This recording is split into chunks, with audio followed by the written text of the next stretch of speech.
Hello students. So in the previous class, we read about urbanization and the history of urbanization. And in today's class, we are going to read about the consequences of urbanization. Let's begin. Housing and slums. There is a lack of space for housing and a marked reduction in the quality of housing in the urban areas due to increase in population. This problem may increase in the years to come. The rapid rate of urbanization results in the development of slums. So I already told you, when population increases in cities, slums also increases, right? People are not all people who come to the cities in search of employment are not able to find an employment. And if they're not having a proper job, they'll not be able to find a proper house. And land is also very expensive in metro cities, so they'll not be able to buy land, they'll not be able to buy houses, they'll not be able to pay rent. And what happens ultimately? Things start settling in very small places, leading to the creation of slums. And more slums are going to come up in the coming years. And even in lockdown, many people had to move into slums, and it's only going to get worse in the coming years. So the first consequence of urbanization is how housing in slums.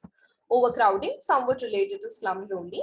Overcrowding leads to unhealthy environment in urban areas. It may also cause many diseases and riots. So if you take the example of Bangalore, the traffic is very bad. Chennai also has a very bad traffic. And what happens when too many people, why were all the metro cities the main hotspots when COVID virus started spreading? Because it's very crowded. There's no way people can isolate, and if one person is having the virus, it easily spreads to everyone. So overcrowding is a main reason why diseases spreads in cities. Riots happen, there are many communities, they'll fight with each other. Water supply, drainage and sanitation.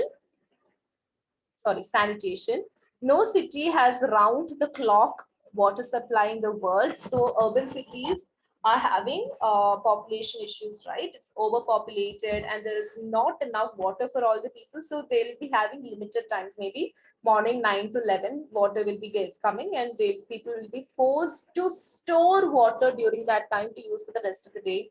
Drainage situation is equally bad. The removal of garbage is a Himalayan task for urban local bodies. So when population is high, resources will be less, and waste production or waste generation will be high. How to get rid of the garbage becomes a huge issue in those cities. Transportation of traffic, just like how I gave the example of Bangalore, right? Absence of planned and adequate arrangements for traffic and transport is another problem in urban centers. The increasing number of two-wheelers and cars make the traffic problem worse. They cause air pollution as well. So all the people in the cities are working, and everybody needs to reach their workplace in the morning. Everybody has a vehicle. There's a lot of traffic, and all the vehicles are emitting smoke and leading to air pollution. The last one is pollution. Towns and cities are the major polluters of environment. Several cities discharge their entire sewage and industrial effluents untreated into the nearby rivers. So cities have a lot of factories, right? I already spoke about garbage, which are generated at homes. Other than that, they have a lot of factories, and all these factories generate a lot of waste, which they don't know what to do with. So they just, let it out into rivers, which pollute the rivers. Industries in and around the urban centers pollute the atmosphere with smoke and toxic gases. So these are the consequences of urbanization. Please read your textbook after watching this video. If you have any doubts, please reach out to me. Thank you so much.